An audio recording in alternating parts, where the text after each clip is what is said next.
Magandang gabi Pilipinas. Welcome sa tambayan ng tunay na opinyon ng taong bayan. Vox Populi. Dito, boses mo ang bida. Sa bawat episode, sisilip tayo sa pulso ng publiko tungkol sa maiinit na usaping pambansa. Mula politika, pamamahala, hanggang mga isyong direktang nakakaapekto sa buhay ng bawat Pilipino. Layunin ng Vox Populi na maging tulay ng tunay na boses ng bayan. Isang lugar kung saan ang bawat Pilipino ay may espasyo para magsalita, magtanong at makialam. At ngayong gabi, kami ang inyong host. Ako si Jay Guevara. Ako naman po si paring RJ. Ako si Master Judea. Ako naman si Banat Bay. Ako naman po si Boss Dada.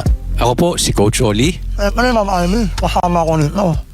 Ikakargo na all. Boski, sorry nakapin ko yung class natin. Paliwanag mo na lang ha. Okay? Kaya tara na, makisali, makisa at makibahagi sa talakayang nagbibigay liwanag sa ating mga pananaw. Ipakita ang inyong opinyon, magtanong at maging bahagi ng pambansang diskurso. Ito ang Vox Populi, ang boses ng bayan. At live nakasama po natin ngayong gabi ang mala-impacta sa talino. Impacta sa Mala-impacta sa kabaitan at sa kagalingan. Ang pinakamabait. Ang pinakamabait na Marcos. Yes. Oh, Senator Amy Marcos. Hello. Magandang gabi po. Maraming salamat. Very happy to be here. First time ko dito, sa totoo lang, sa Vox Populi. Thank you. Sana maulit muli, no? Oo nga. Hindi pa nagsisimula, gusto niyo nang maulit, ha? Maulit na eh. Umpisa muna natin. Oo, kamusta naman po, Senator Amy? Kamusta naman po kayo? Kamusta naman po ang Senado? Mabuti naman, kaya lang, nakakapagod ang Senado ngayon eh. Grabe, malala, nakakahiya na nga kasi dadalawa lang yung batas na napasa namin sa napakaraming listahan ng priority. Maliban pa sa priority, dami pang mga iba pang priority outside of the 53. Ay, pero nakita naman ninyo, labis-labis ang politika. 4 ang aming Senate President sa loob ng 1 taon. Tama ba yun? My goodness, grabe talaga naman. Tapos, 2 impeachment. Ayan naman, talagang wala kaming magagawa kundi politika. Yan ang problema. Pero sa kabila ng lahat ng yan ng inyong nabanggit, ano po ang sekreto ng Amy Marcos? Bakit parang hindi naman halata sa itsura ninyo kayo stressed? Meron bang sumusunod sa inyo na makeup artist dyan sa... Wala nga eh. Wala nga akong glam team. Wala akong gana. Wala sa mood. Talaga naman. Higit sa lahat, ang minority, walang pambayad. Wala. 0-0 na yung mga kwan namin, mga project namin. Kakainis. Kahit yung binanggit sa SONA. Kasi may naririnig kami dyan eh. Meron daw isang senador dyan na sinusundan ng makeup artist. Oh, ayan naman. Mga chismoso kayo. Hindi nagkaroon sa akin. Sino yan? Nako ah. Sabi nila nainggit pagka naman may, ako dyan, ah. pag may sumusunod daw na makeup artist, ibig sabihin, mukhang impacta daw yan. Oh, ayan naman. Ang dami ng impact. Mundo, dati tambalos-los lang. Tapos hindi daw Dumami kayo na talaga. pinapansin, ha? Ay, Hindi ikaw daw, talaga. suplada na daw. Oh, talaga naman. Kayo talaga. Pero, Comment. Ilan lang babae sa Senado nga? Di 5 lang yata kami, no? bahala na silang manghulang kung sino yan. Oh, ilan lang kami. 4 sa minority eh. Di ba? Pero speaking of yung Senate, Senator, ilang beses na kayo nagpalit ng Senate President, tapos may mga nangyaring gulo nitong nakaraan. Kumusta po ang Senado ngayon in terms of yung environment, security? Alam mo, hindi siya komportable.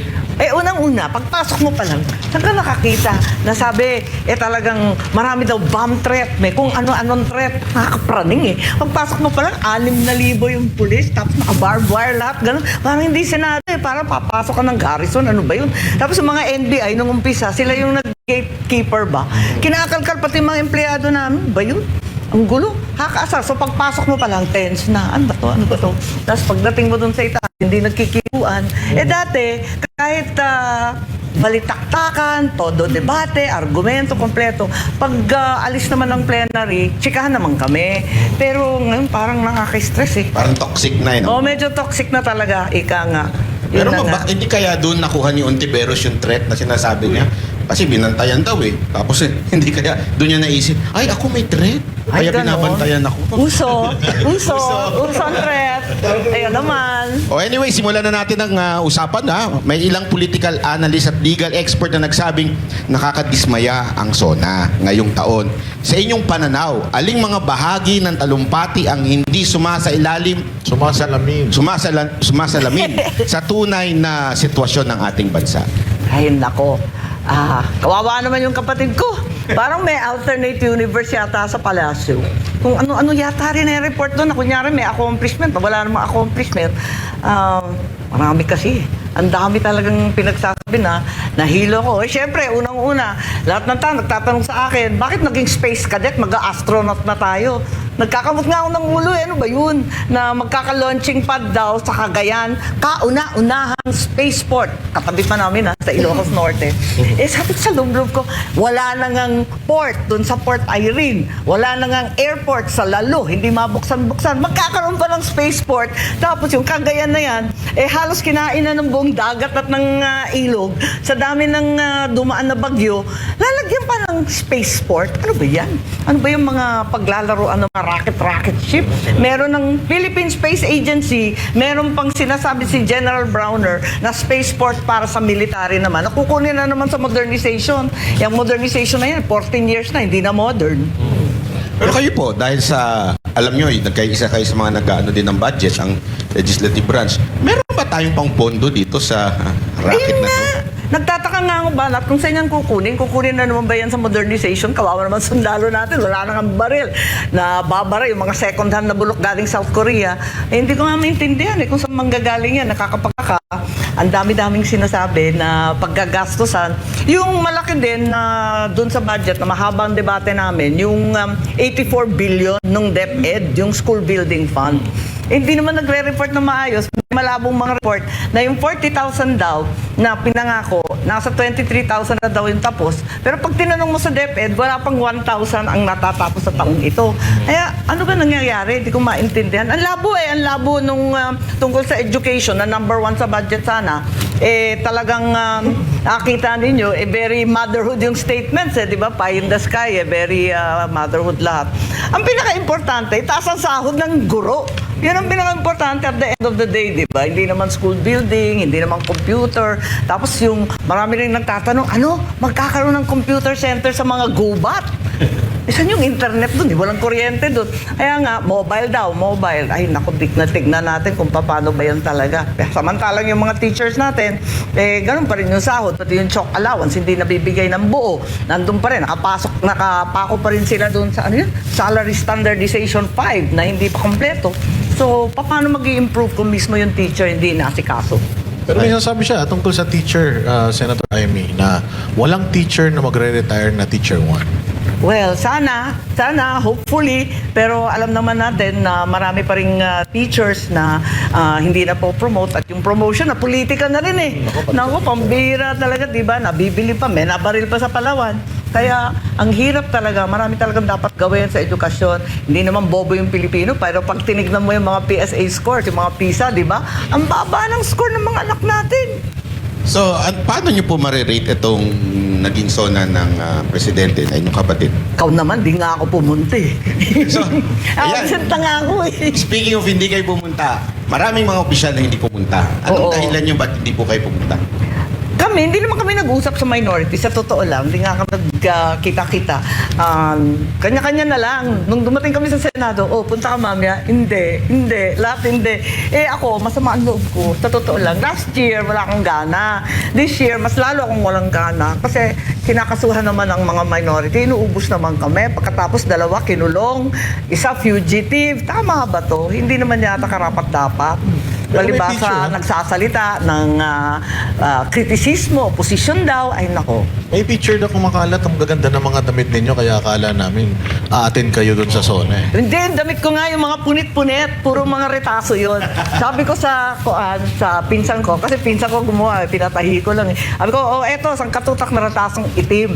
Ibuo mo yan, gawin mo ang palda, at saka yung bulok na na barong. Tapos sabi niyo, walang gana naman itong pinapagawa mo sa akin. Sabi ko, ganyan ang itsura ng ekonomiya natin, yan ang bansa natin, gutay-gutay, punit-punit, pira-piraso, tagpi-tagpi. Gawin mo na, yan na yan, wala na yan. At wala akong gana gumawa ng glamorosa. Wala sa mood eh. So regarding sa SONA po pa rin, yung racket, may tinanong kasi, di sinagot ng diretso, sabi common sense lang eh. Pero kung kayo po tatanungin, may benefits pa tayo makukuha or gain dyan sa racket o dapat mas unahin yung ibang bagay? Siguro naman, dapat unahin muna yung bigas, yung mahiwagang 20 peso bigas na ewan kung bakit naman yung pinangako. Naloka naman ako nung pinangako yun. Good pa ako nun eh. Medyo naniniwala pa ako may pag-asa noon. Abay, nagulat ako. Paano magiging 20 pesos yan? Akala ko tutulungan natin na magsasaka. Paano magiging 20 pesos yung abono kataas-taas, yung crudo kataas-taas, yung ayun, yun. Pinagmalaki sa SONA na yung excise tax na minadali nila sa Senate, saka sa Congress, minadali nila ang todo. Wala nang debate. Sabi nila, kailangan. O, nung linabas yung announcement, ang tinanggalan lang naman ng excise tax, yung kerosene at saka LPG, yung inaasam-asam na crudo at saka yung gasolina. Wala naman. Para pa kami nagpakamatay doon sa excise tax na yun. Sana, kahit bawasan yung excise tax, kahit mga lahati man lang, at pati na rin yung VAT, dapat tanggalin na rin para sa mga minimum consumers. Ang taas na naman Di ba? Sabi nila, bumaba, taas. Di ko na nga sinusundan Pero nagano po kayo ha? Nanood doon po kayo. Paano kayo nanood? Or saan kayo nag-monitor nung zona ng inyong ading? Natetense kasi ako pag nagsasalita ang kapatid ko, na-stress ako. Yung ibang minority, nagpipon-pipon doon sa lugar ni Alan, Peter Cayetano. Ay, ako sumunod na lang after. Kasi nagdadasal ako sa umpisa lagi, nanenervous ako. Tatakot ako kung anong sasabihin Kasi, yun nga, kung ano-ano yung mga racket, computer sa gubat, nakakakamot ng ulo samantalang sangkahig santuka ang karamihan ng pamilya ngayon. Pero Sen, sinabi nyo kanina na naaawa kayo sa kapatid nyo dahil kung ano-ano na yung pinagsasabi niya. Sa tingin nyo may gumagawa nung mga sinasabi niya sa SONA? Oo, matirik naman yun Marunong Sino naman kaya? yun. Ewan, maraming wibulong dun di ba? Pero siya ang gumawa at naniniwala kayo siya ang gumawa ng kanyang speech. Oo naman. Pero sana mas fact-based at saka yung state of the nation. Alam naman ng tao kung anong kalagayan ng buhay nila, no? Sana medyo dikit sa nangyayari sa araw-araw sa bawat pamilya. Isa pang malaking pasabog dun sa Na- SONA na yun ay yung kakasuhan daw ang inyong pinsan. Hindi daw siya presidente ng inyong pamilya. Yan. Oo nga, Ano oo ang nga. sa palagay po ninyo doon? Ewan ko, asa na yung pasabog? Tagal naman natin naghihintay, tapos na yung New Year, tapos na yung Pasko, di ba? Pasko dapat. Ano ba yun? Kung pasabog ba yun? Ewan ko. Pero Kayo, tingin nyo- anong bet ninyo? Sabi, gumagawa ng charges. Nagtataka nga ako, ang bilis-bilis kapag yung senador na oposisyon ng Turing. Bakit dito? Ang tagal-tagal. Tutak na yung ebidensya. Kaya dami-dami na ng mga testigo. Ano pang inaantay? Parang yung sinabi nyo rin yan dati, madam, naaalala ko na sinabihan niya si BBM na pangalanan mo na kung sino yung mga yan. Noon pa yun, yung goods pa kayo Asan na yung Hanggang ngayon, wala pa rin. pasabog? Pero sa tingin nyo, Sen, Liquitis, ni Posporo. matutuloy kaya yan? Makukulong kaya si dating speaker? Oo, parang hindi ako maniwala Kasi yun nga, yung sabi na wala, kakasuhan daw.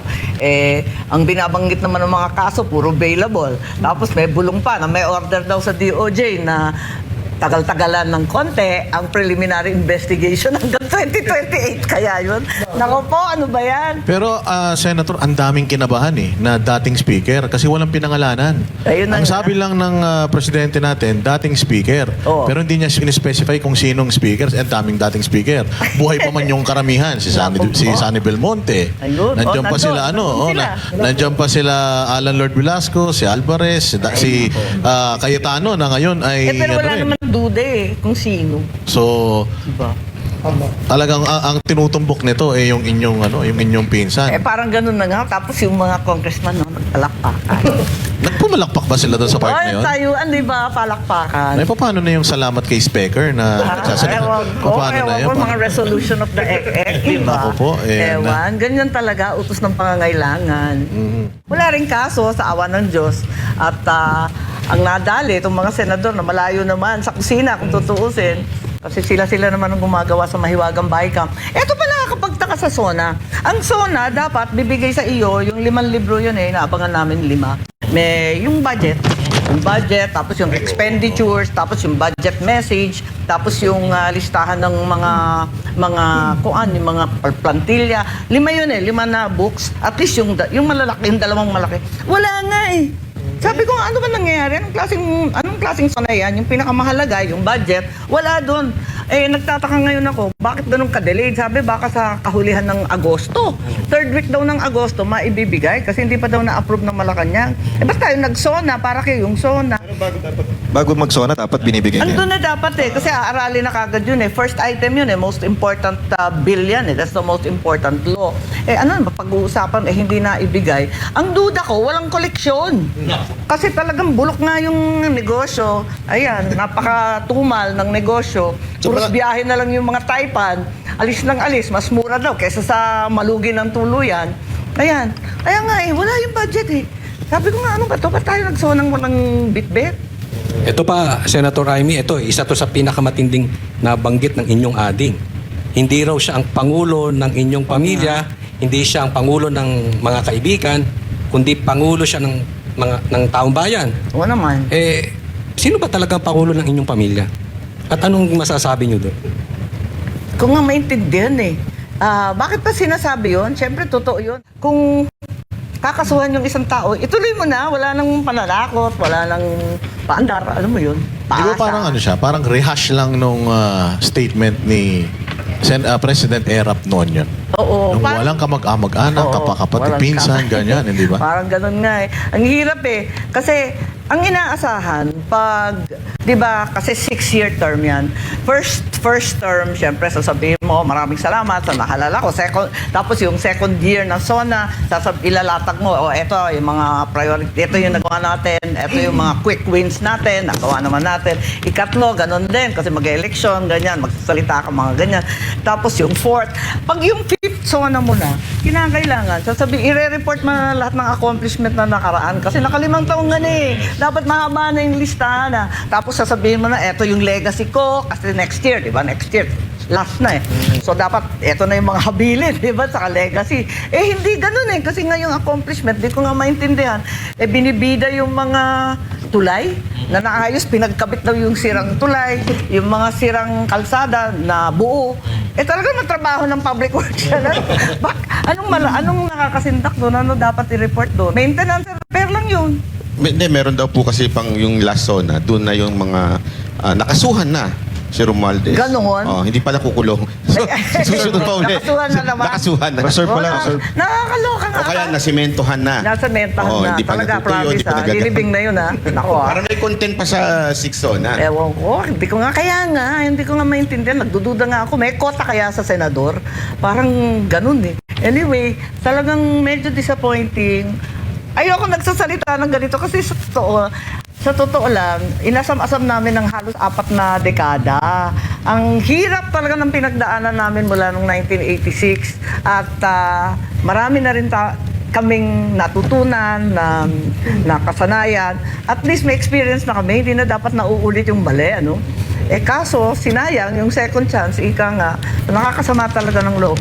Mabigat talaga yung paghihinayang. Pero you think, ma'am, kung kayo po ay kasi nung eleksyon natatanda ko, magiging super ate kayo kanyo Ngayon, sabi ko Talagang nga. aalalayan nyo siya Yun yung gusto nyo mangyari. Kung kayo ay hindi kayo kumbaga parang for the lack of better term na echepuera, sa tingin po ninyo magaguide nyo ng may yung inyong kapatid. Hindi sana tayo. Well, hindi ko naman sinasabi na alam ko lahat. Pero at least, yung mga priority ng tao, ng ordinaryong tao, na siya rin ang tinuro ng aking ama, dapat unahin yun. Unang-una, yung peace and order. Wala namang binanggit tungkol sa peace and order kahit isa. Alam naman natin na ang kalsada ngayon, talagang maraming krimen, maraming droga. Isipin mo, 14 years old, 12 years old, nananaksak, nababaril. Paano ka naman yan? Talagang there's something wrong, hindi ba? Tapos yung droga, ang mura na. At meron na naman tayong drug highways. So, sana at least, pinaka-basic yun. Hindi ka pwede mangalakal, walang negosyo, walang kita, walang trabaho kapag walang peace and order. So, yung nag-i-invest sa Pilipinas, tapos yung trabaho, dapat tutukan yung trabaho talaga Wala talagang kikitain at habang walang sweldo, syempre, tataas din ang krimen, ang pagnanakaw. So, Actually, ma'am, nararamdaman namin yung nararamdaman nyo. Kasi ngayon po, nararamdaman ko, nang hirap magtanong sa inyo na binabanatan yung kapatid nyo.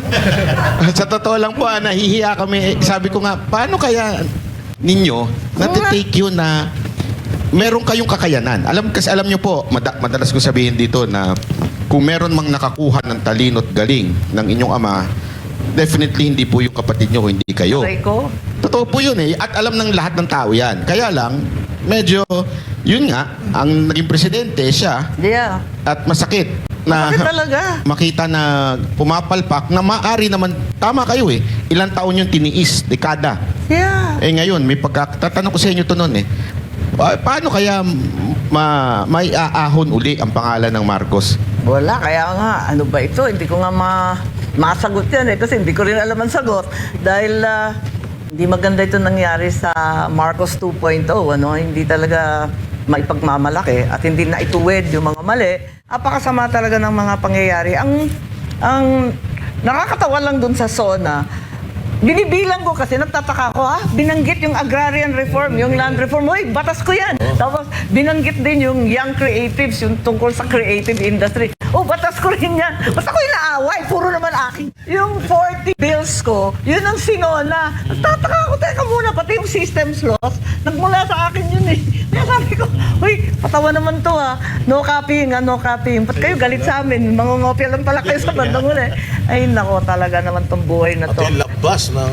Oh, yung mga labas na nakakatawa nga. It's so funny. I don't understand. Pati yung mga yung mga sahod na wag muna mag-tax, yung income tax itaas na 350. Ako nga kasali pa rin yung mga bonus, yung mga Christmas, ganyan, tanggal. Wala nang tax free. Ayun, sabi niya, ita-tax free daw niya. Sana nga.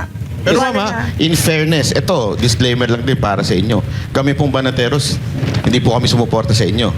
At alam niyo po yan. Pero yung ginagawa ninyo sa Senado ngayon, kahit pa paano nababawi yung, sorry po sa kapalpakan ng kapatid nyo.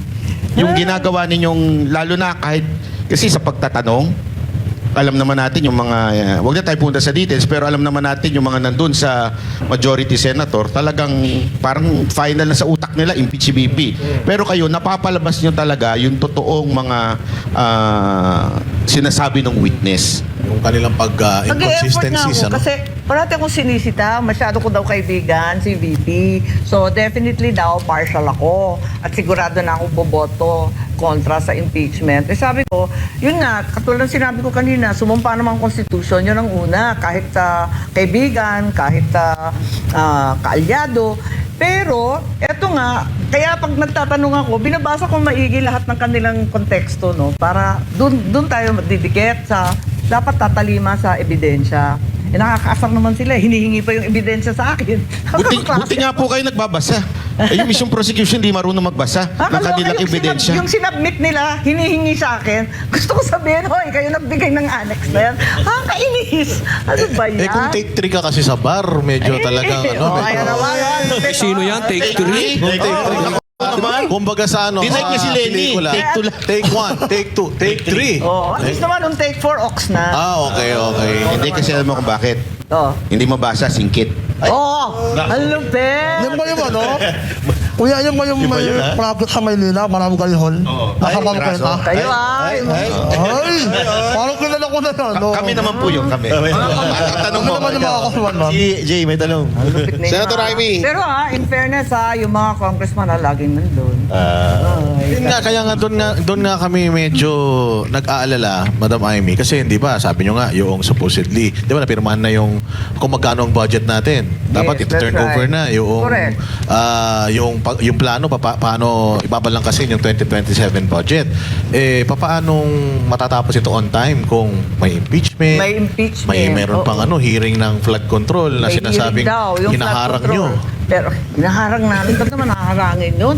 Yung Blue Ribbon, ang uunahin daw yung kaso laban sa minority leader na si Alan Cayetano. Hindi daw uunahin yung flood control Ano ba yun? Nung nasa labas pa si Senator Marcoleta, haba-haba nga ng listahan namin na gusto patawagin ng mga testigo, yung mga kung ano-anong mga dokumento na gusto namin suriin. Ang dami. Kaya nga kami gumawa ng minority report. Gumawa na nga kami ng minority report kasi bitin na bitin yung Blue Ribbon eh. Ayun. So, gumawa na kami. Kailan pa ba yun? October? November? Katagal-tagal na. Sa awa ng Diyos, hindi pa tinatawag yung mga Bakit testigong- kaya nasabi yan ng senador na napakatino? Oh, ayan naman. Baka bendalo na naman. Pero ilang taon na po kayong senador? Ako, this is my first year of my second term. So- Kasi 2019 eh. So 12 PRRD. plus Tapos, So parang mga ilang taon na yan? Ibig Mga sabihin, 15, 7. ganun. 7. 2019, tapos 2026 ngayon. 7 years. 7 years? So 30 years old nung naging senador kayo? 12. Hindi. Oh, ang tagal. Kasi 37 eh. Ang tagal ko sa house. Bakit ganun? Humble naman kayo. Pero may mga senador, isang taon pa lang senador, akala mo sila na may-ari ng senado. Ay, yayabang. Kayo Mga kwelyo? Oo. Hindi, dalawa yan, yung majority. Isang napakatagal, napakayabang din. Ito naman bagito. Mga classmate ko yan. Basta si Soto, tumanda na Sino ron. yun? Sino yun? Tumanda na ron. Soto Grande. Parang walang nagawa. Si Ma'am... Ikaw talaga? Ma'am Amy, 7 years pa lang. Ikaw Walang nagawa. Pero, Pero kasama natin eh. Ito, Senator. Set. Ito, Senator Amy, total na Talaga. pag-usapan yung mayayabang No, ayun na naman. senador. Paano masisiguro ng Senado na ang mga investigasyon at panawagan para sa pananagutan ay mananatiling patas at hindi naaapektuhan ng politika? Ay nako, talaga naman. Yan na nga ang aming problema. Umpisa pa lang, umaalma na ako eh. Kasi yung mga investigasyon nga, parang kung minsan may utos, nagkasundo na kayo, tapos mamayang konti, ay hindi na pwede. Eh, ba't ganun? Ang pinag-usapan natin? Eh, parang may utos galing sa ibang lugar. Parang ganun. Eh, hindi, nakakapagtaka eh. Dahil, di ba dapat ang Senate, medyo last bastion na yan. Saka dapat may separation ng judiciary, separation ng legislature, separation rin ng executive. Dapat hindi nakikialam sa isa't isa, di ba? Pangit yun eh, kasi nawawala yung balance. Sa tingin niyo, ma'am, Separation of power. sinong nagiging hadlang o ano nagiging hadlang diyan para mapanagot yung mga opisyal? Yung batas ba natin, yung politika o sa tingin niyo meron pang iba? Kung maintindihan eh, talagang, ewan ko, para sa akin, 2028 talaga yung nangingibabaw sa lahat eh. Parang, sino tatakbo sa 2028? Paano manatili sa pagkatapos ng 2028? Ayan, labas ng labas yung mga survey, palakas ng palakas si VP Sara, yun ang problema. Kaya kung ano-ano nangyayari sa bansa natin, hindi na asikaso yung dapat tutukan at ewan ko ba, nakakalungkot. Senator, si .01 ba at palagay nyo tutuloy? Nako, alam mo naman to. Kakapalan na ng mukha mo. Di ba kayo kakapala ng makeup eh? Gora na ng ikaw talaga. Ay talaga. Ang hirap talaga magpresidente. Ay, mahulog ng langit yan eh. Kung ba, ba't pinagpipilitan? Di ba kayo nagsisi? Or before hindi consider na instead si Ading ikaw na lang? Kasi hindi naman ako dapat maging politiko, backup dancer lang ako. Hindi ako dapat talaga magpolitiko. Ayaw na tatay ko, pareho rin siguro si PRRD, ayaw niya yung babaeng anak. Parang ganun. Protective kasi ang ama sa babaeng Pero- anak, malupit at brutal kasi ang politika. Siyempre, ayaw mo i-expose yung babaeng anak. So, dapat talaga si Bongbong. So, nasa utak ko si Bongbong. Ang papel ko lagi, campaign manager, media, ganyan. Basta backup.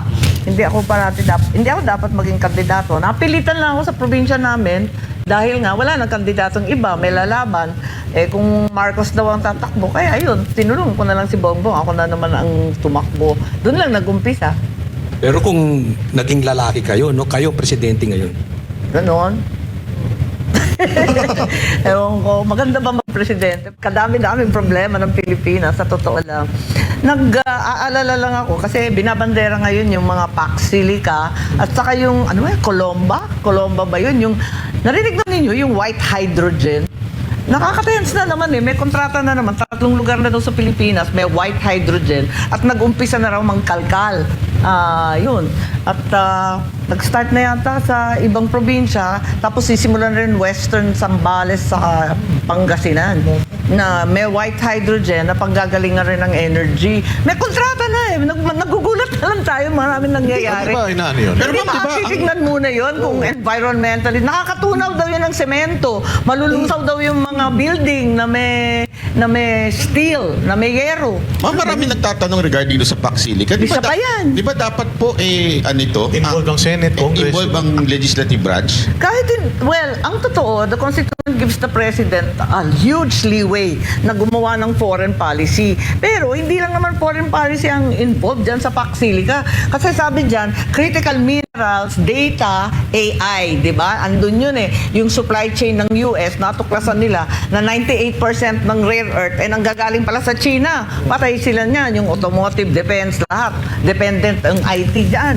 And natuklasan nila na yung Pilipinas, ang dami-dami pala nating mga rare earth na sinasabi, yung mga minerals. Kaso, unang-una makakasira yun ng kalikasan, no? Kasi talagang ibang klase yun eh. Hindi siya parang gold na imamine mo tapos na-excavate ng buo. Hindi yun eh. Sinasala. Alam mo yun? Sasala yun eh. Hiwa-hiwala yun eh. Ibang klase yung rare earth na parang buha-buhangin eh. Gaganyanin mo. So talagang sisirain yung bundok. Isa yun.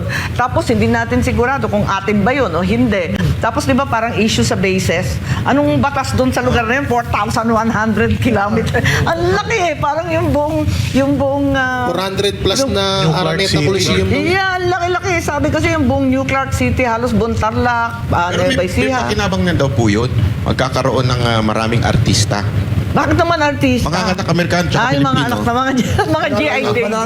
Ganon, PhilAm. Marami rin basketball. Oo, hihina ang negosyo ng pagpapagawa ng ilong. Aray ko. Kasi meron doon Kasi meron na Tatakos doon. ang mga ilong. Tatakos ng mga ilong. Nakaalala nga, tapos yung kuryente, ang daming kuryenteng gagamitin. Tubig, na lagi nang walang tubig. Pagkat umuulan na lang, pag binabagyo, kawawa na yung mga farmers natin. Rice granary natin yung Nueva Ecija, yung Pampanga, Pero alam niyo Bulacan. ma'am, parang dito sa Paksilikan na to, parang nagulat lang tayong lahat Oo na nga. biglang meron na. Correct. Sa tingin niyo po ba nagkulang ang Malacanang ng information drive regarding Paksilika kaya hindi Tama. napapaliwanag sa tao? O dapat talaga, unang-una, ikukonsulta mo yung mga tao sa lugar. Payag ba yung mga taga-Tarlac, Nueva Ecija at iba pang lugar? Highly volcanic, wag kalimutan na meron dyan po na Mount Pinatubo. Carry ba nila yan? At saka, paano? Puro palayan yan eh, di ba? Yan ang rice granary ng Pilipinas. Nag-i-import na nga tayo ng bigas eh. Talagang uubusin pa natin lahat ng bukid. Paano ba yan? So talagang maraming questions. Isa pa na malaking question dyan, kung ano ang gagawin. Kasi yung maraming AI at saka yung iba pang gagawin na automotive, gagamitin sa defense. Diba? Automotive and defense. Magkadikit naman yan. Parang ang lalabas, kakampi na naman tayo ng Amerikano. Baka tirahin na naman tayo ng China. Yan ang ayaw na ayaw natin. May Kasi- tuturing nga daw po na EDCA site yan. Ha? May tuturing nga daw po na EDCA site. Napakalaking EDCA site na ba yun? Buong Luzon halos. Kaya nakaka-nervyos. Busy daw po kasi yung ICC ng Malacanang. Oh, Kaya aray hindi ko, na ipapaliwanag. Nako ha? Ay, anong meaning niyan, boss? ICC? Hindi ko naman pinangalanan. Sabi ko lang, impact ng kat. Pwedeng impacta ka eh. Oh, Ganun eh. bato-bato sa langit, no? Oo, pero Pero ba, Senator, ganun? Senator, totoo po ba na nagkakaroon na ng development doon sa pagtatayuan ng Paksilika? Paano po kaya yung... Sabi, meron na daw. Meron yung ng mga- development. Kaya nga ako nagtataka. Kasi, maski yung white hydrogen naman na isa, na sumulpot na naman, yung Coloma na yan, abay, ikatlo na pala na site. Naguhukay na pala sila sa ibang lugar. Bakit wala tayong alam? Nakakagulat. Yes. So, I'm really worried. Kailangan talaga kinukonsulta, di ba? May public hearing, Yes. kukonsulta yung mga LGU, kausapin yung mga concerned sectors, tapos kung may sapat bang tubig sa Pantabangan, sa Angat, sa Magat, sa lahat ng basta, sa Pero lahat ng ang Senado po ba hindi kinonsulta? O ang wala. legislative? Kung anong alam ninyo sa dyaryo, maliman o tama, yun ang din ang alam namin. Ay baka yung mga yung mga majority lang nakakaalam tapos kayo Ay, minority. secret. Ganun. Hindi kayo nakakaalam. Baka may kontrata na rin doon. No? Uy. Ouch. Actually, marami tayong mga subscribers kasi sa mga vlogs namin na mga from Tarlac. Yeah. Hindi rin daw nila alam yun. Pati yung mga barangay nila, hindi daw nila alam yun. Wala no talagang idea. Walang consultation na naganap. Tapos yung white hydrogen, wala rin alam yung sa Western Zambales. Pero speaking of yung mga senador, nung narinig nyo na po itong Paksilika tapos nabanggit din ito sa SONA ng Oo. presidente, kayo sa minority and yung mga sa majority, napag-usapan nyo ba to? Oo, Or naging napag-usapan. topic? Nagpila ako as usual. Nag-file na naman ako ng resolution to inquire into the Paksilika kasi nga, ang daming tatamaan. Ayun. At sang-ayon daw yung defense, sang-ayon daw yung DFA. Tinatanong ko, paano yung DNR, yung DA, payag ba lahat ng tauhan nila? Naku, parang ang labo nito, yung NIA. Lahat ng tubig na hindi umaabot sa palayan, kukunin pa. Paano ba yan? Meron pa mga balita ngayon na hindi ko nakalimutan ko anong pangalan nung political na yun na parang pwede daw na maibenta daw. yung pagtatayuan ng Ako po, vaccine. eto nga, yun na ngayon tinatanong ko nga, ano yung batas dun sa lugar na yon? Don't tell me, ibubuwag na lahat ng Philippine laws. Kasi syempre, sila may-ari ng kumpanya, sila na nag-take over ng Luzon Corridor. Teka muna, kanino na yan? Oh, kasi yan ang nakakatakot. yung mga EDCA sites, parang wala tayong freedom na pumasok doon. Di ba ganun din yung Meron po bang kapangyarihan ng Senado na ito'y pigilan? Dapat itanong namin yan. At saka, yun nga, at the very least, mag-inquire muna. Kasi wala pang klaro, ang labo eh. Ang pinag-uusapan lang, yung mga data center daw, gagawa ng data center. Alam natin, ang konsumo ng kuryente niya na tubig, grabe. Pero may critical minerals rin. So, may minahan din. Pagkatapos, may supply chain din. Hindi ko alam eh. Parang ang daming sakop eh. Sobrang daming sakop. So, tignan natin. At kinatatakutan talaga ng Central Luzon. Alam naman natin, kawawang-kawawa na yung mga farmers natin. And hindi pinag-uusapan, hindi maganda sabihin, pero nababalitaan ko from time to time. At malapit ako sa, syempre, I represent a rural constituency, puros gulay sa amin. Nabubuhay kami sa palay, gulay at saka OFW, di ba? Yan naman ang buhay ng Ilocos. So, ang mga farmers parating tumatawag, nagtatanong. At kung minsan, dati, nung governor ako, nagpapatulong. Pwede ba patulong magbenta ng ani? Ayun, walang problema, sige, magbenta ng ani. Eh ngayon, tumatawag na ulit. Eh sabi ko, ano naman, anong maitutulong dyan? Magbebenta tayo ng, ano ba ang produkto natin? Ma'am, hindi na. Give up na kami sa agriculture. Hindi kami tinutulungan. Pwede ba, tulungan na lang kami na magbenta ng lupa. Give up na sila eh. Kaya, ang lungkot eh. Ang lungkot talaga ng sitwasyon ng agrikultura natin. Hindi pa naman busy ngayon si dating Senator Cynthia Villar. Oo, wala siya. Birthday niya kahapon. Oo. Baka Ang head namin si Kiko Pangilinan. Siya ngayon ang sa agriculture. Eh yun ang problema kasi talagang hirap na hirap sa agrikultura yung abono nag times 4 ang presyo from 800 3,000 pesos na sako. Paano ka naman yan? Tapos yung pahirapan yung tubig and yung crudo na hindi naman binabagsak ang presyo sa excise tax at sa VAT.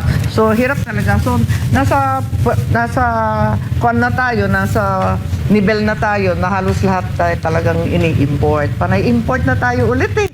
Sibuyas, baboy, import ng import. Pinaligiran tayo ng tubig pero lahat imported. Lunggong, lahat may na. information nga si Banat pa tungkol dun sa mga baboy, di ba? Yung mga hog Di ba yung mga raisers. baboy, yung hog raisers, wala na rin. Una, tinamaan ng ASF.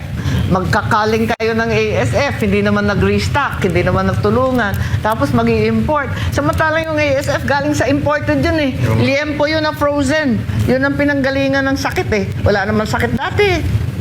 Ito medyo Ang mabigat pa, wala pang biosecurity. Kasi alam naman natin ang karamihan ng baboy dito, hindi naman sa baboyan na, yung hog raising na maramihan. Yung mga 6, 8 sa likod ng bahay, di ba? Gano'n naman sa probinsya. Tapos tira-tira naman ang pinapakain. Hindi mo naman masasabi na talagang maaring i-impose yung biosecurity sa bawat bahay. Actually, ma'am, na nga yung mga hog raiser ngayon, sabi nila, talagang pinatay sila. Pinatay. Pero mag-aalaga na daw sila ng buhaya.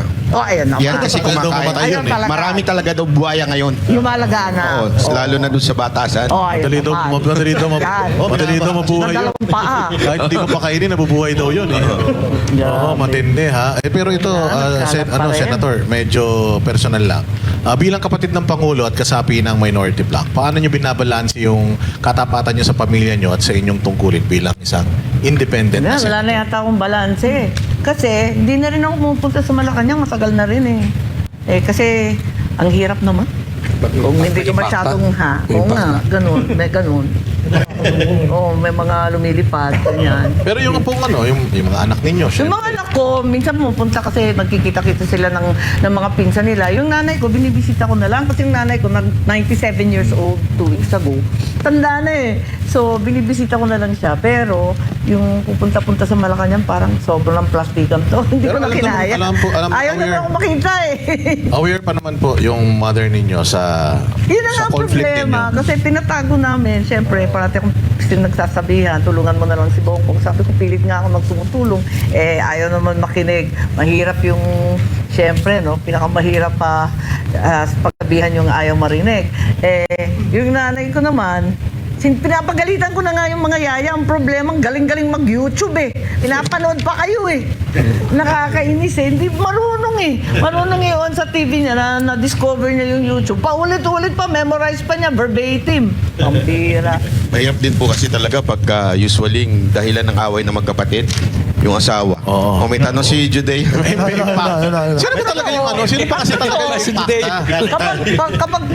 Kapag naman si Bongbong, wala namang problema doon. Parati naman mabait yun. Yun ang mabait eh. Parating oo lang ng oo. Pero kapag pagkatapos nun, wala naman nangyayari. Ayan Sabi na nga nila, naman. ma'am, ang... Na-overrule eh. Oo, pag kung sino yung katabi, yun ang nag-aari. Ewan ko, sino ba? Ewan ko, ayan. Maraming nagtuturoan sa palasyo ngayon. Hindi ko na nga maintindihan sino magkakakampi.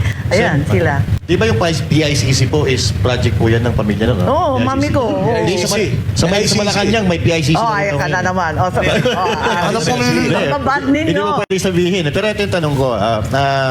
Isa po kayo sa naging pinakamalakas na kritiko ngayon ni Pangulong Bongbong Marcos. Pero ano po yung naging turning point bilang isang kapatid, imbis na manahimik, kayo po ay tumuligsa sa administrasyon ni Pangulong Bongbong Marcos? Wala, totoo. Nag-umpisa yan nung... actually, ang aga niya, nakakaduda. Nung election pa lang, parang ina-out na ako. Pero hindi ko naman pinapansin gano'n. Hindi naman ako sensitive eh. Sabi ko, wala, busy lang, politika. No problem. Sige lang. Tapos panay nga naming gawa ng kalokohan, yung Kape Chronicles, yung Lenlen, yung mga kalokohan ng mga satire. Yun na lang ang tulong ko kasi hindi naman ako kinukumbida sa mga convoy, hindi naman ako tinatawag. So sabi ko, yan na lang yung tulong ko, yung sa online. Magloko-loko na lang kami doon, pagtawanan na lang. So yun. Tapos, napansin ko, ang aga-aga pa, 2022, nagtataka na ako kasi budget nerd ako. Tinitingnan ko na yung maigi. Bakit sobrang laki ng unprogrammed funds sa budget? Tignan ko na siya, sabi ko, uy, wala nang COVID. Nung COVID, lumobo yan eh. From magkano lang yun, tapos naging 100. Paano si Presidente Duterte? Walang choice kasi nga, babayaran yung healthcare workers, bibili ng bakuna, kung ano-ano. So yun, lumaki ng konti. Pagkatapos noon, 2022 na, 2023, bakit ang laki-laki? Sabi ko, ba't ang laki niyan? Wala namang COVID. Bakit puro unprogrammed? Wala naman tayong pera. Anong kalokohan yan? Tapos, yung pinakamalala, naalala ko, tinanggal na si Presidente GMA, di ba? Tinanggal nung Mayo ng 2023. Tapos, nung Agosto, Setyembre, nag-umpisa na, binabakbakan na si VP Sara. Yun tungkol na sa impeachment, confidential funds. Pero talagang hindi ko nakinaya nung March 11, 2025. Talagang hindi ko na siya kinaya talaga totally. At sabi ko nga, kung ICC na ang maghahari sa Pilipinas, surrender na ako sa administrasyon na to. Give up na yung soberanya, wala na yung pagkatao at kalayaan ng bansa. So yun. So, pero ngayon, Sisi na naman yan. ICC na naman, kapag dyan. Nakakaasa. in connection to that conversation. So kumalas na ako noon sa Alyansa. Kumalas na ako earlier. Tapos nung Marso talagang, actually nung March, pasok na ng eleksyon ng Mayo, wala na sa isip ko yung mga kampanya. Nakatutok ako sa investigasyon. Kung maalala ninyo, ako nag-investigate sa Committee on Foreign Relations para lahat ng kampanya. Tutukan muna natin paano dinampot si Presidente Duterte. Bakit na-kidnap to? Anong nangyari? So nagkaroon kami ng 3 hearing. Pinagbawalan yung mga cabinet member na umaten. Mag-isa ako nag-hearing doon. Paano ko kampanya na? So, yun. So, Hindi ko talaga kinaya doon. Nagsampa kayo ng mga Tapos nagsampa kaso? ako ng mga kaso sa ombudsman. Kaso pinota naman yung ombudsman So, doon sa wala- kinakasuhan ko. Pwede nyo bang Wala, hindi ba i-follow up yan? Wala pa rin gumagalaw? Desisyonan. sabi niyo po kanina, parang naramdaman niyo na na-age sa puwera na kayo noon pa eh. Nung Noon pa. election pa. So now po, how do you feel kapag medyo may sinasabi si VP Sara Duterte na parang kritisismo sa inyo, sa kay President Marcos? Wala. Nasanay na ako sa mga criticism at madalas, tama naman. So, ayun, wala tayong magawa. Masakit man sa kalooban kasi syempre kahit papano, kapatid mo pa rin. At saka, ang iniisip ko na lang yung aking ama. Kasi, maraming bati ko sa aking ama. Alam naman natin nangyari noong 1986. Ang tanging pangarap na lang namin, makabangon. Isipin mo, naging pangulo pa. Tapos ganito pang mangyayari. Kaya iniisip ko na lang, at least may mga anak pa naman ako, kahit paano, at least may, ano ba tawag doon, may sangay ng Marcos na hindi naman sumasang-ayon sa katarantaduhan. ng kalokohan, ng kung ano-anong pang-aapi na ginagawa. So naging ano talaga, no? Naging parang nung una okay naman, tapos biglang nung nagkaroon ng pangarap itong inyong pinsan, nagsimula alam. kay Gloria, tapos biglang naging ganito, naging baga sideways. Wala, na yung naging takbo worse natin ng eh. worse eh. Naging malala ng malala eh. Mamaliming sa kaliwat kanan. Naalala ko pa yung isa pang nakakaloka, yung PI. Naalala ba ninyo yun? PICC ba yan? Papalo, Hindi yan yung PICC na, iba yan. PI, Okay, yung okay. People's Initiative. Nalimutan ko, yung umpisa January, di ba? Yung, ako na naman, ayaw ko, ang swerte ko naman kung bakit ako na naman nag-imbestiga noon. Sa Davao pa kayo nun eh. Oo, pumunta pa kami sa Davao. Tapos may mga resibo pa sila kung magkano nakuha nila. Ano ba? Di ba po ba si dating Speaker Romualdez lumapit sa inyo at sinasabing, huwag mo naman kaming banatan, tigilan mo naman. Hindi po So ba? parang nagganon, tapos nagpapaabot sila yung ibang congressman, sinasabihan ako. Sabi ko, okay naman, hindi naman to personal, wala akong magawa. Andyan eh. May dala po- Nagsasalita yung mga tao. Wala po dalang maleta naman. Nung pinipigilan kayo, wala? Wala. Bakit? Tapos ngayon, sa mga senador, lahat nagkakalabitan. Kinausap ako, tinawagan ako ni ganito. Alam mo ako lonely. Walang tumatawag sa akin. Ito na Tanong ako, ma'am. Sa kaliwat kanang problema na kinakaharap nyo, meron pa ba kayong mga polisiya para supportahan sa bubong? Marami naman eh. Marami akong parating linalagay. Like yung mga utang ng mga tao sa land bank at saka mga DPP. Wag mo nang singilin. Medyo bigyan muna ng liberality. Yung mga ganyan. Tapos yung mga awas na sweldo. Yung pag-ibig. Yung mga PhilHealth. Wag mo na iawas sa sweldo. Ibigay mo na sa tao yung kanilang sweldong buo. Makatikim naman ng buong sweldo. Ang tataas ng bilihin. So all of that really support yan sa administration. Kung makinig sila, yun talaga ang makakatulong ka agad-agad. Yung VAT, at least yung VAT, yung gasolina mababawasan sa point of sale, dun mismo sa gasolinahan. Kasi yung excise tax, yung iba nagsasabi, makikinabang dyan, yung mga dambuhalang korporasyon. So, all these things, syempre, marami tayong iniisip para lang makatulong. Ngayon, hindi naman nakakasira yan. Constructive criticism naman yan. At yun naman talagang dapat gawin. Kasi itong nangyayari sa Middle East, hindi naman to first time na nagkaroon ng gulo sa Middle East. Nung panahon ng tatay ko, 1974, di ba, nagkaroon na ng OPEC embargo. Ayaw magbenta ng oil. Baka tapos noon, nung time ng 1979, Iran Revolution, wala na namang oil. So, ang totoo, nangyari na sa atin to. Kaya yung mga asyong aksaya, ewan ko kung si Chiquito, may mga ganun pa. Ikaw, pinakamatanda. Naabutan mo, di ba, nasa dyaryo yun. O, yung mga in denial dyan, nakakapagsit kayo, ha? Sino ba yun? Yeah, yung mga ganun, yung Kilala yun? binabatok-batukan siya kasi mamaksaya siya sa kuryente, sa tubig, ganun. Kasi yun nga, naging government program na magtipid, tapos mag-convert sa mas matitipid na Pero effective po yun, Yeah, it worked, diba? Kasi parang kinamumuhian siya, tapos kinukot siya, ganun. Naging sine pa nga yun eh. Yes. And then all the other things. And then umabot sa 1984, nasa 34% na lang ang dependence natin sa imported oil. Ngayon, lumoban na, nasa halos 50%, puro imported. Noon, meron ng mga geothermal, nagumpisa na yung mga solar, mga kung ano-ano. Kung bakit tayo paurong, yun ang nakakapikon. Senator, fake news yung sinabi niya ha. Hindi ko inabot yun. Yan. Si Tito Soto yung inabot ko. Ayan. Kayo talaga. Sorry. Cheche. Kayo talaga. Nako. Ano bang comment sa SONA? Nakakaloka yung SONA? Speaking of, yung SONA naman po, kung... Nahilo ako dun. Kasi syempre, ang taong bayan, ine-expect din talaga si Senator Marcoleta sa SONA. And alam naman natin na gusto nyo silang maka-attend sa hearing or at least makaboto. So, do you think kung nandoon po si Senator Marcoleta, mas magiging Oo. maganda yung takbo ng hearing? Well, sa hearing ng impeachment? Sa hearing ng impeachment. I think, pero mahirap sabihin. Kaya nga, we're pushing ngayon na sana makapag-participate si Senator Marcoleta, si Senator Jinggoy, na makapag-participate. Eto, pilay na nga kami. Wala rin si Senator Bato. So, hirap nga kami. Gustong-gusto nila magtrabaho. In fact, humihingi pa nga sila ng mga TV screen o at least laptop man lang na maaari nilang sundan at maibigay yung kanilang mga opinion. Ilang impeachment na po yung na anuhan ninyo, na samahan ninyo? Eto, yung iba marami na eh. Sina Loren, sina Tito Soto, si Ping. Ayun, matagal na sila sa Senate. Ako, second round to ni VP Inday. Di ba nung July kami? Hindi naman natuloy yung trial, pero ito, it is the first round. Ano in po effect. kala corona, hindi pa po kayo? Wala pa akong, si Bongbong nandun. Isa pa pong doon sa SONA yung pinapa-amendahan ng IPIRA law. Yes. Kayo po ba, suportado niyo po yun?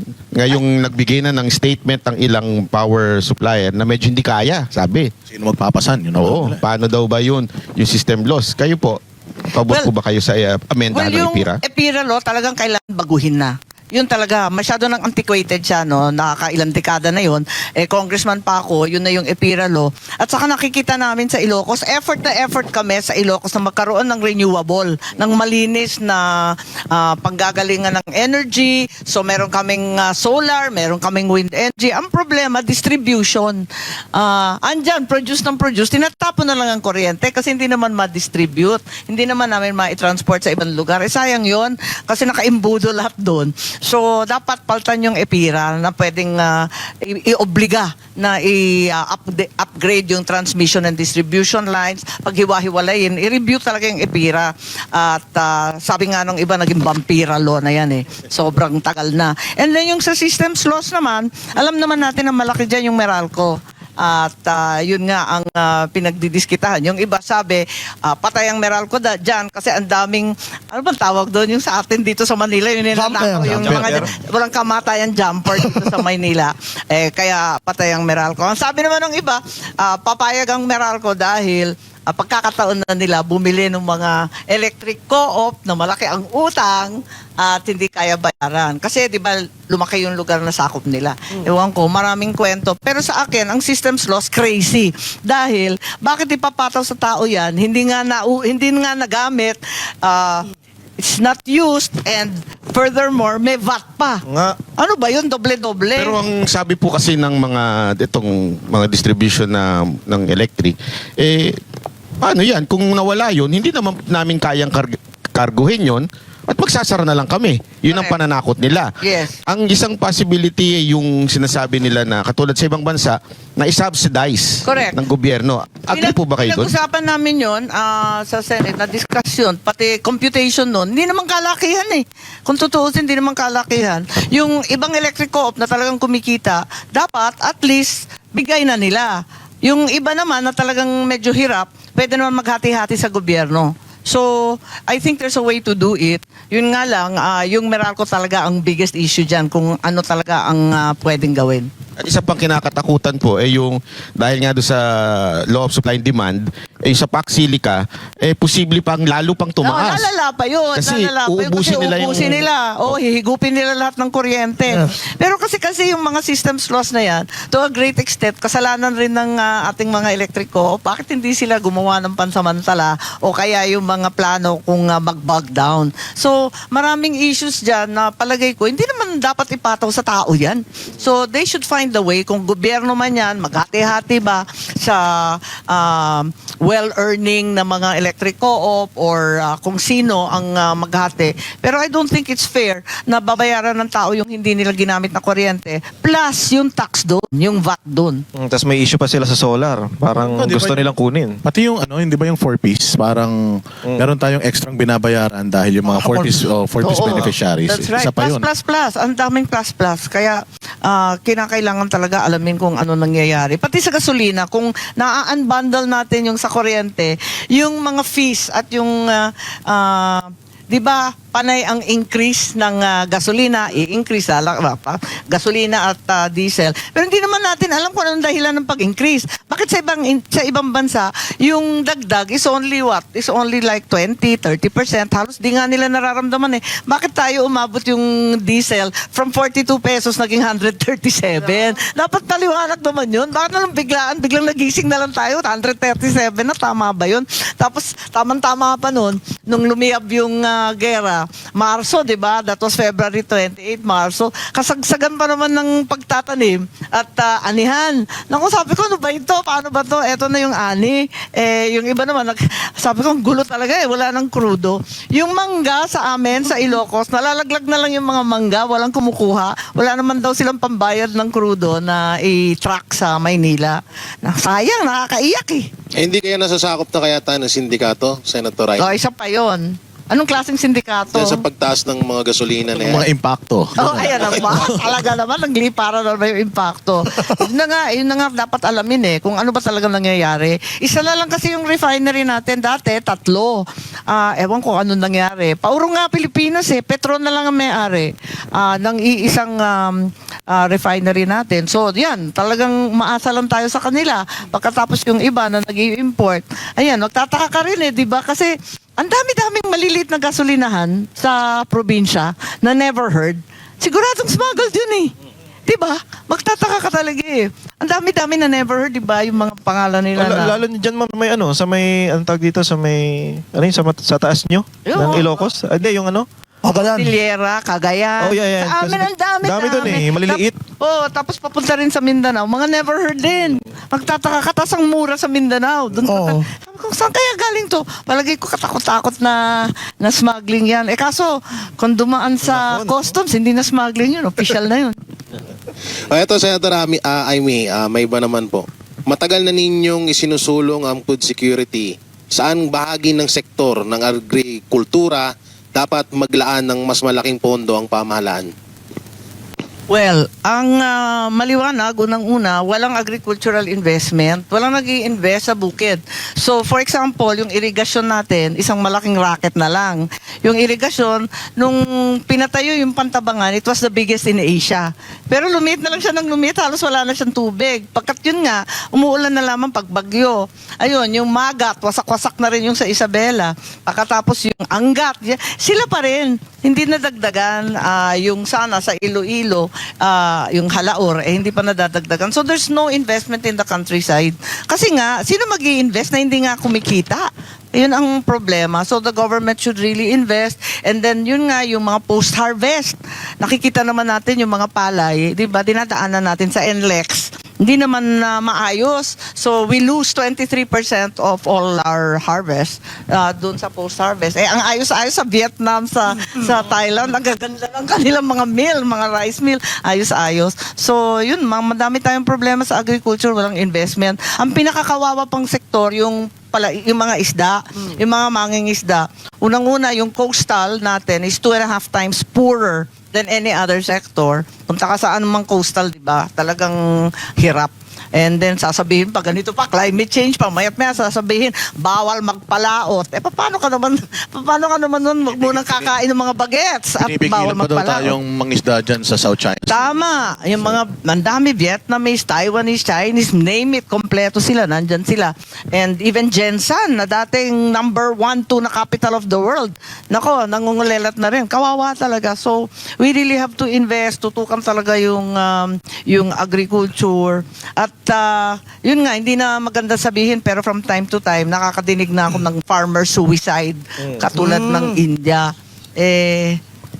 Nung nakaraang taon, mga 6 ang nabalitaan ko, nagpadala na lang kami ng tulong, pero masamang signos yun malas yun di ba? At talagang nakakalungkot. Pero sa tingin nyo, ma'am, balanse ba yung relasyon natin sa US at China? Ano ba to? Kailangan ba nating baguhin yan? Tayo yung host, di ba, ng ASEAN. So sana, pagkakataon sana yun, kasi naging outlier tayo, parang outside the Colombo tayo sa ASEAN. Kasi yung ASEAN talagang naninimbang na dapat hindi sila kakampi sa one side or the other side. Ang gusto talaga nila, in the middle lang sila. Siyempre, kapitbahay mo yung China. At the same time, gusto naman nila ng tulong ng US. So good shot sila all around.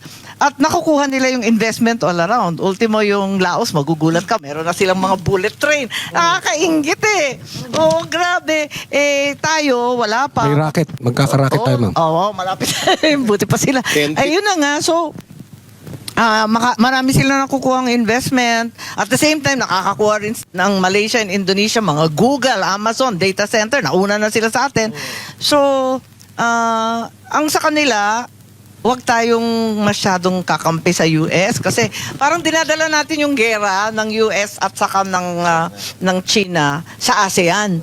Pati yung mga kapitbahay natin, nanganganib, natatakot sila. Bakit daw pinapalapit dito? May EDCA pa tayo. So nagagalit sila. Sana, pagkakataon nitong ASEAN presidency, it should have been an opportunity to talk to our neighbors. Kasi, di ba, kapitbahay yan eh, barangay Asia yan eh, dapat kakampi mo. Pero nabanggit niyo po na itong problema pagdating sa foreign policy ng Pangulo. Do you think it's the President o yung mga taong amuyong niya sa paligid na kampi ng kampi sa Amerika at away ng away sa China? Sino kaya itong nagpapahamak sa atin? Hindi ko talaga maintindihan eh. Talagang, kasi, unang-una, personal na lang, yun nangyari sa amin noong 1986, na tinangay kami ng mga Amerikano. Kidnap din yun eh. Na dinala kami sa Honolulu. Kung, ayan, yung matatanda katulad natin. Baka naalala pa ni 1986. Hindi maganda yung experience namin. Pag wala ka ng silbi, out ka na. Ganun talaga. We have interests, we don't have friends. Di ba yun? So, dapat, hindi naman sa magiging anti-American ka or pepersonalahin mo yung nangyari, kundi mag-iisip-isip ka, magduda ka lagi. Dapat pro-Pilipino ka lang kung maano makakabuti sa atin.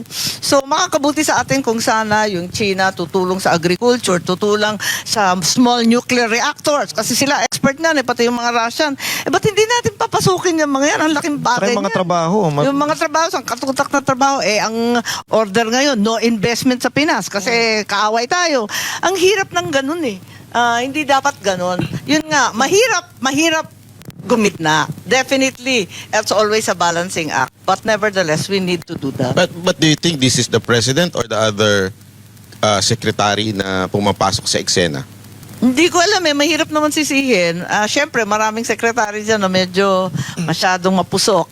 Pero at the same time, at the end of the day, the architect of foreign policy is the president. So, baka pumapayag naman siya or baka hindi natin alam. Tinatakot tayo ng mga Amerikano, tinatakot rin ng China, hindi ko alam eh. Pero ako talaga nagugulanta at sa palagay ko, hindi mabuti yun. Ba't naman tayo makikipaggera sa China? Kaya ba natin yan? Naku po, ano ba naman? Tutulungan Hindi dapat daw tayo ng Amerika eh. Ganon ha, sure ka ha? Dugtungan ko lang tanong ni Manat Bay, hindi, bukod doon sa mga yon, hindi kaya yung iba na may personal na relationship sa Pangulo ang bumubulong-bulong. Hindi ko alam eh. Maraming may hinala. Yan nga. Yung ICC ba? Yung mga paksilikan na yan, baka may kontrata na sila. Ngayon pa lang.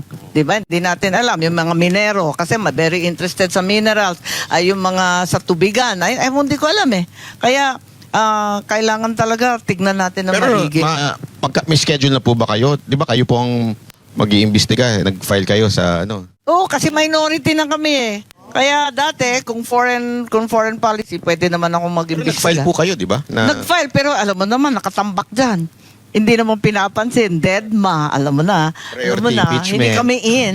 Bagong deputy minority Oo nga. leader po kayo. Ano Oo. pong trabaho Binibiro niyo? ko nga si Alan, ano ba trabaho ko? Sabi ko, palagay ko, morning duty.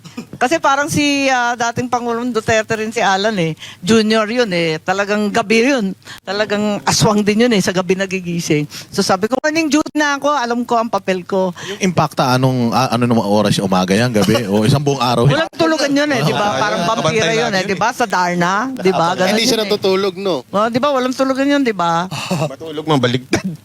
Ganon. Nakasabit. Ganon, parang Nakasabit panike. Mami, tanong ako, kung kayo ang gagawa ng national budget, ano to? Nako ha? Miss Universe. Parang Miss Universe. World Peace. Ano yung tatlo yung prioridad? Tatlong priority lang. Kung hari kayo Aking kung gagawin. priority, well, pinaka-basic na priority, peace and order. Kasi yung bago nating defense strategy ngayon, dati puro NPA, kaliwa, ganyan, may Mindanao secession, puro domestic issues. Para magbago ito, kasi ngayon, external aggression, di ba? Natatakot tayo sa China, andyan din yung issue ng Taiwan at ang Amerika. So, dapat tutukan yun na at the same time, yung street crime natin, na nabanggit na natin kanina, at yung droga, nagkalat. So, syempre, pinaka-basic lagi, peace and order. Ikalawa, at hindi naman ito lalayo, kasi ito ang magbubunga mula sa katahimikan at seguridad, jobs. Wala tayong maayos na trabaho, na Tama. maayos. Alam nga naman lahat food delivery na lang ng mga college graduate. Madami Tama po ba yun? madami pong trabaho na bigyan yung administrasyon. Ang daming Ilan? troll ngayon. Oh, ang full-time troll. Troll Correct. farm. Oo. Troll farm. Tsaka Yan ang ano, talagang namamayagpag. Tsaka Senator, dumami Kanya-kanyang ang mga, troll farm. mga pusher.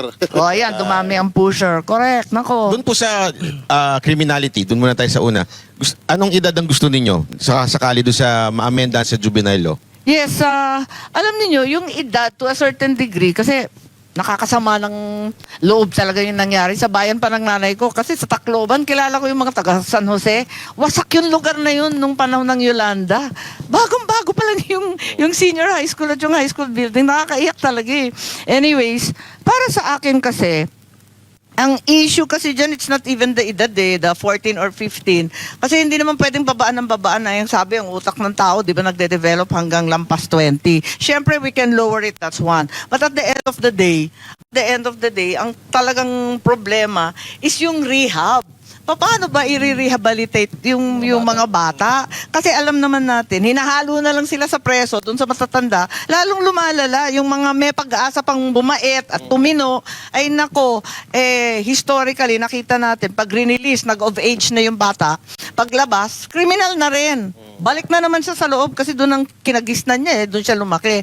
So I think at the end of the day, it's not just the juvenile law na ibababa natin, which we can do, at palalawakin natin para sakupin yung mga magulang at saka yung mga in charge, yung mga guardian. Kasi dapat responsibilidad rin nila eh. Ngayon hindi sila damay eh. Hindi naman pwede yun. Dapat damay sila. But I think the pinaka-importante talaga, magre-reform ba yung mga batang yan pag kinulong? Yun ang tanong. So, dapat gulungan pang bata. Yeah, yung talagang rehab na totoo. Hindi yung iban yung social media, iban yung mga Roblox, ganyan. Well, Kasi may ganun eh. Ang nangyari yung Roblox at saka yung Gorebox, di ba? Yung Gorebox. Gorebox yun.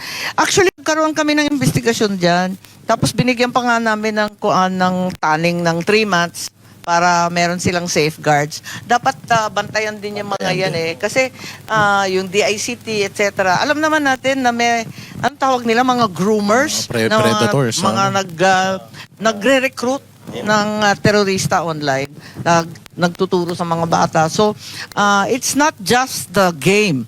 It's also keeping an eye on all those evil, sinister people online. Dapat trabahoin ng DICT, CIC, all of those guys. Dapat din pati TikTok bantayan eh. Oo. Dumadami scammer, Dumadami ang nagbebenta scammer. na ang Totoo pangit ka. naman, Oo. add to cart ng art to cart. Ang dami- Pagdating iba, Oo, totoo. Ang dami Grabe. nagti-TikTok.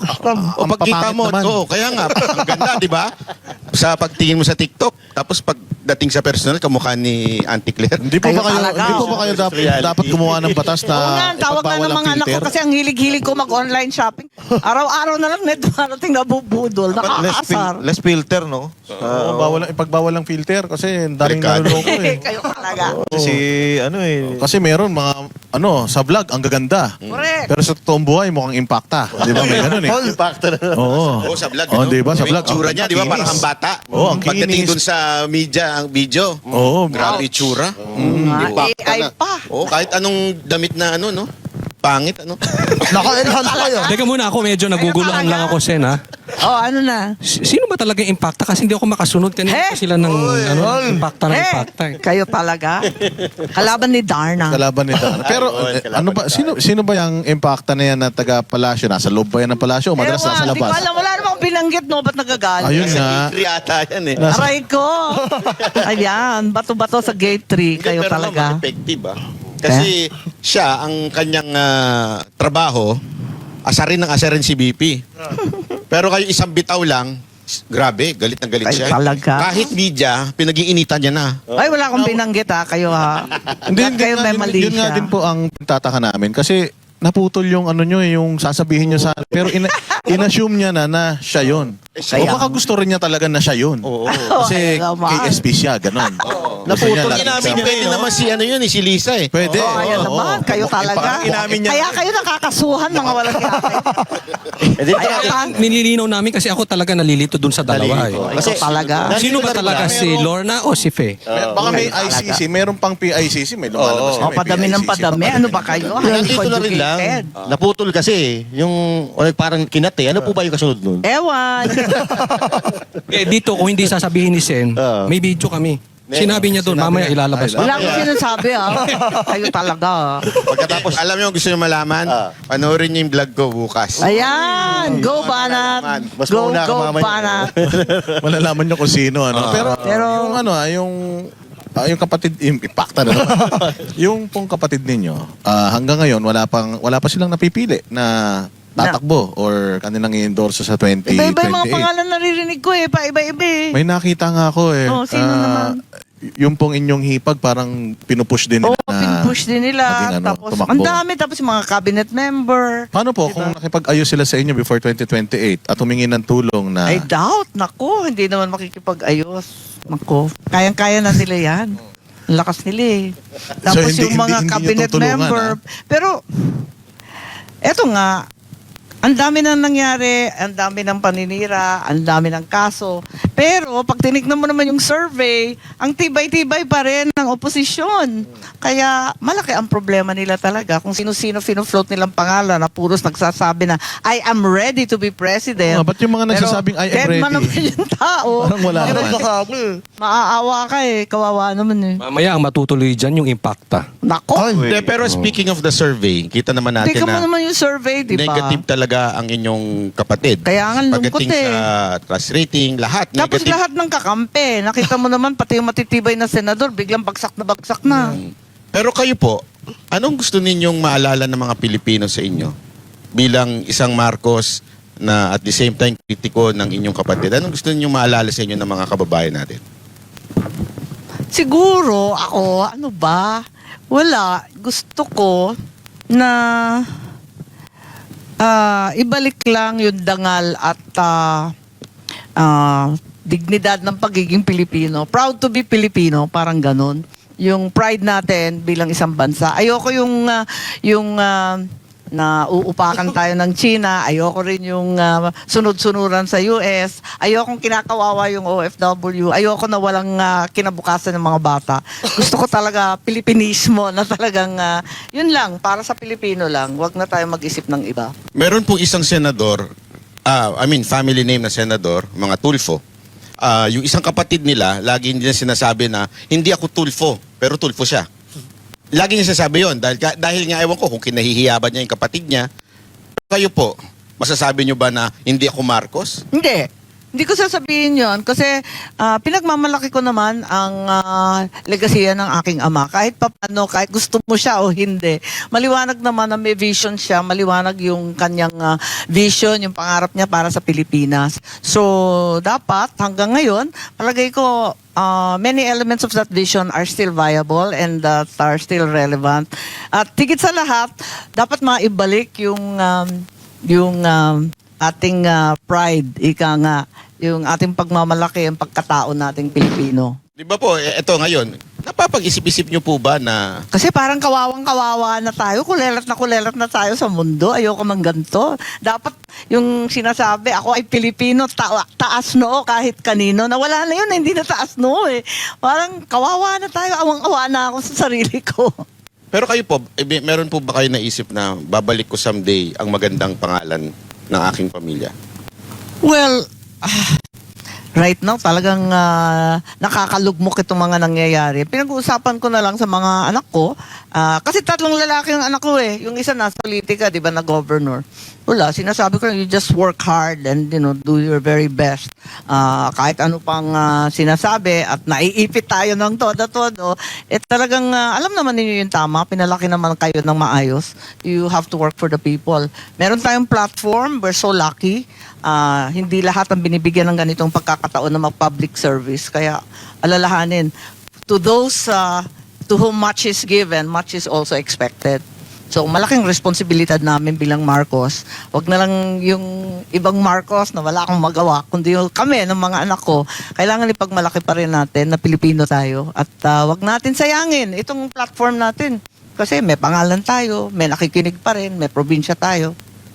Senator, kung hindi ma-impeach si VP Sara, mananalo siya sa 2028 or tatakbo siya sa 2028, i-consider mo ba or kino-consider mo ba yung sarili mo kung sakaling hingin ni VP Sara na maging Vice President. Ako, ang ka na. labo na niyan, di ba? Ang labo na yan. Madami naman sa survey, di ba? Sina Bongo. Kasi wala pa eh. Wala sina pa. So Bongo, far, wala sina pa Robin. eh. Oo. At ang taong bayan din, nag-ano ngayon, Naku. nagtatanong or nag-iisip Naku, hirap sino na ba? hirap nga. Traumatized ako nung election last year. Di ko akalain magiging ganun kahirap. Pero lahat ng tao nagsabi sa akin, di ka mananalo kasi bagsak na bagsak ang Marcos ngayon. Totoo naman. Hirap talaga ako noon. So, I think that's a very, very difficult proposition. At kailangan talaga, hindi na... Total, meron pa akong 5 taon eh. Yeah, I have 5 years to go. At ako, alam naman nila yun eh. Tutulong naman ako, tutulong kahit papano. Sundan ko yung tanong ni Boss Dada na mananalo si VP Sara. Ang dami kasing imponderable eh. Hindi, ito po yung tanong ko. Pag nanalo si VP Sara, malamang-lamang po, hahabulin niya ang inyong kapatid sa mga kaso. Kasi sabi, habulin eh. No? Hindi natin alam. Hindi na, kung sakaling mangyayari yun, kayo ba isasama ang loob or tutulong kayo sa ganitong klaseng... Well, ang investigasyon. naalala ko na sinabi niya na kailangan, di ba dito rin yun, sa show na to, sinabi niya na talagang may kailangan managot. At talagang yun ang gagampanan ng kanyang vice president, na habulin yung mananagot. So, tama naman yun. Dapat talaga may managot sa lahat ng mga pangyayari. Trilyon-trilyon lang nawawala. Hindi naman pwedeng malayang-malaya ang mga buhaya. In behalf of the Banateros, ma'am, nagpapasalamat kami sa inyo. Dahil, alam niyo, marami po kami iniimbitahan. Mga kakampi, mga pareho natin ng ano. Pero, tatatakot pag sa Banateros kasi parang... Kaya nakatakot naman talaga kayo. Pero kayo, ma'am, believe kami kasi... May natakot sa inyo. Ang tahimik Dahil alam namin, nyo na kami ay hindi bumoto sa inyo at hindi kami nangampanya sa inyo pero humarap kayo dito. Kaya palakpakan natin si Senator Amy. At saka, dagdagan ko. Mm, Mga nagiging bisita natin last week, napakapogi. mm. Ngayon, napakaganda. Naku, Coach Oli yan eh. Dito, swerte nga eh. At hindi impacta. Seatmate ko yun, nakakatawa nga yun eh. Tinatanong ko siya, kumusta naman yung Banatero? Sabi niya, masaya. Di ka na magsasalita, ang dami nilang sinasabi eh. Ang dami lang alam eh. Sabi ko, ganun, okay, di mabuti. Salamat, ma'am, dahil nandito kayo at sana nga ay patuloy nyo lang ginagawa ninyo dahil tulad nga na sinabi ko po sa inyong programa na kami pong mga Pilipino ay nabibilib sa patuloy ninyong ginagawa. Hindi lang po sa inyo, sa the rest of the minority na alam naman natin na pag bumanat, ang kapalit niyan, kulungan, katulad ni Marcoleta. Pero nananatili pa rin kayo na pumapanig sa taong bayan. Nako, maraming salamat at sa pagkakataon. At sana pagdasal ninyo kami, nakaka-nervous. Lahat kami kinakasuhan. Ganun pa man, kinakailangan lumabas yung katotohanan. Kasi hindi pwedeng magmamaang-maangan tayong lahat at sunod-sunuran. Ayun. mensahe po sa ating mga nanonood ngayon na mga Makinig sa buong mundo. Banatero. Ayan, nagsasabi ng totoo. Hindi fake news katulad ng iba. Katulad ni ICC. hindi talaga nakatiis, ano? Ayan, at dito nagtatapos ang episode ngayong araw ng Vox Populi, ang programang daluyan ng tunay na boses ng bayan. Abangan ang susunod na episode dito lang sa SMNI Vox Populi, ang boses ng bayan. Kami ang boses ng masa, hindi natatakot. Katotohanan lang, di kami nalulunod. Walang bahid ng sismis, lahat ay totoo. Kahit sino ka pa, pag mali ka babanatan ka. Walang pinipili kulay, wala kaming kinikilingan. Basta para sa bayan, kami lalaban. Pagdama palakpakan, pag mali banatan. Di matitinag, di matatakot, para sa bayan tuloy ang sigaw. Sa harap ng kamera, walang halong takot. Mga baluktot, lahat kayo'y tutumba. Ang hustisya at totoo, yun lang ang mahalaga. Kahit sinong harang, di kami matitinag. Wala Pilipino.